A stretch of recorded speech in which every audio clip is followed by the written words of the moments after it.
I will address a very popular question, or maybe more of a dilemma. The dilemma of finding a guru for those who are seeking healing for their well-being. Guru as a catalyst plays a critical role in healing, providing direction and means for someone to heal. Before seeking a guru, we must understand what healing is. Then, we need to be very clear, what are we trying to heal? Are we seeking healing of physical body or healing of subtle mind-body? Depending on our answer, we shall choose a guru accordingly. This podcast will differentiate between physical and subtle mind-body healing. You will also learn how to choose a guru based on healing you are seeking. Meaning and clear understanding of healing is necessary if we are on our journey of healing. Meaning and clear understanding of healing prevents disappointments and dejections, especially when finds their chosen guru lacked a healed subtle mind-body. First, I will explain healing. Then I will begin with physical healing and conclude with healing of subtle mind-body. And of course, guru will be the central idea of this podcast. Let us assume, due to a hard fall, your knee is injured and causes a wound exposing skin underneath and maybe some bone. This wound will be treated with internal and/or external medicine until it fully heals. Healing implies end of all discomforts and pain in the area of injury. Healing also means new skin that matches rest of the skin around it. Healing is a state of balance whereby the wounded area returns to its original state. After healing, the wound does not stand out, as the area of injury looks no different than rest of the skin on the knee. Healing is balance. Healing is returning to natural state, whereby discomfort and pain cease to exist. We can use our hand as an example to better understand difference between healed and non-healed states. A clenched fist represents unhealed state, whereby the palm can turn pale and cause pain if we hold the fist long enough, a state of discomfort. Further, a clenched fist is a limited state of hand, unable to pick and hold things. Open palm is our unconstrained hand in its natural state, capable of holding and picking things, capable of helping. You never heard about a helping fist, only a helping hand. Open palm represents healed state, a balanced state, whereby there are no constraints and limitations. I hope that you understand what healing is by now, and let us apply this learning to healing of physical body. Healing of physical body implies bringing balance, vigor, and vitality to our physical body. Healing of physical body means getting rid of any discomfort due to tight muscles, stiff joints, organs in disarray, or other imbalances in bodily functions. Healing of physical body implies attaining full range of movements and flexibility. Here is a key point for physical healing. Degree of healing of physical body depends on age and how body has been treated in the past. Keep in mind, physical body is a container that houses our subtle mind body. In the first stage, one heals their physical body as physical body is visible and more accessible than the subtle mind body. If you get the point, a container without good content is not of high value.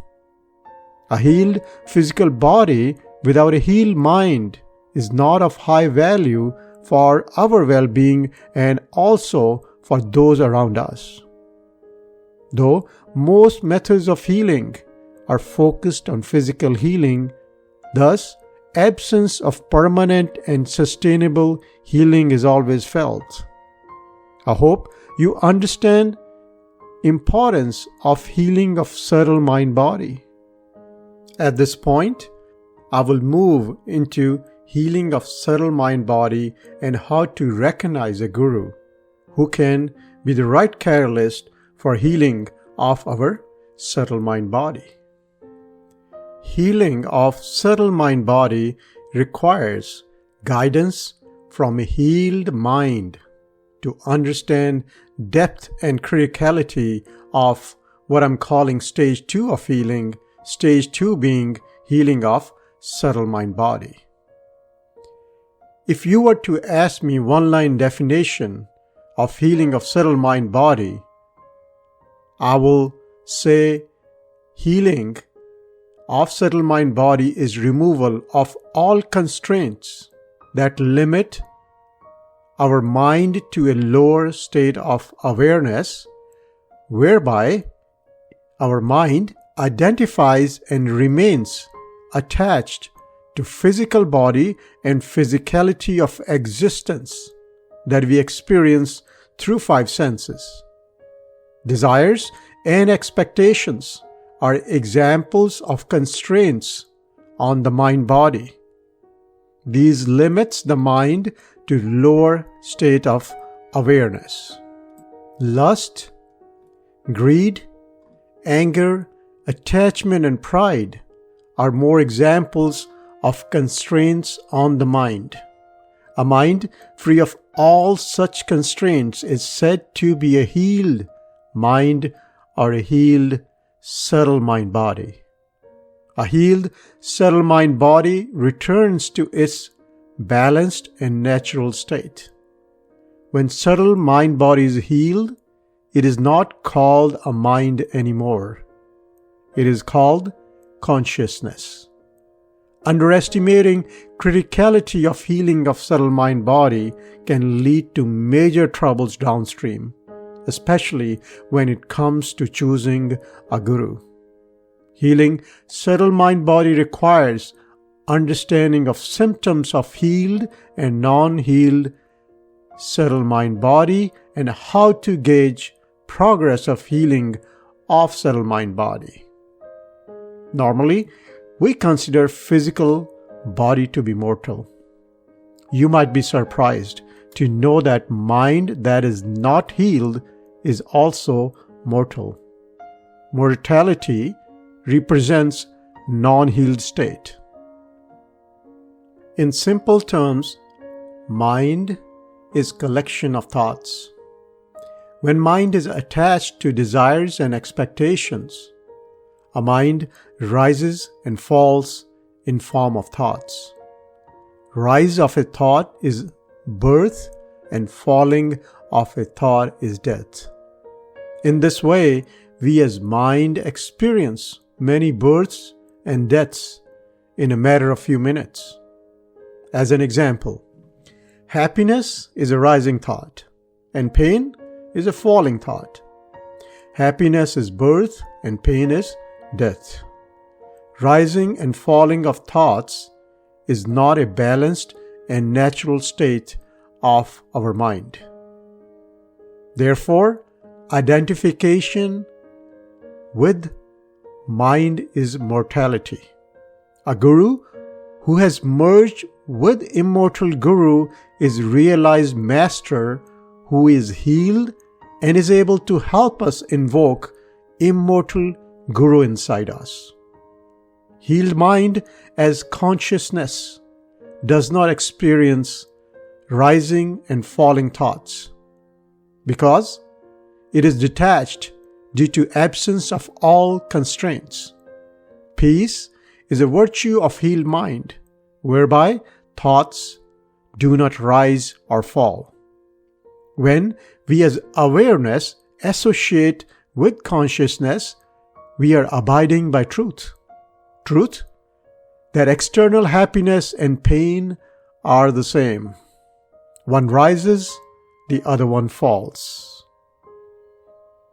Both are impermanent. They are two sides of the same coin. Seeking such happiness is bound to bring pain. A healed mind does not seek such happiness. As consciousness, we do not rise and fall. Our physical body is mortal, but we as consciousness are immortal.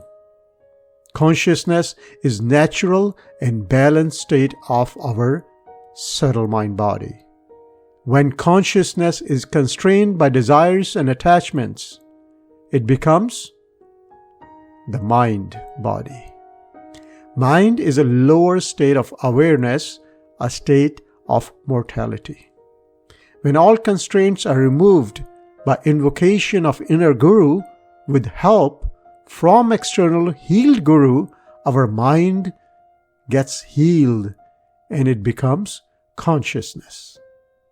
If mind is the clenched fist, consciousness is the open palm, our natural state, our balanced state, our healed state. I hope difference between healed and non-healed subtle mind body is clear.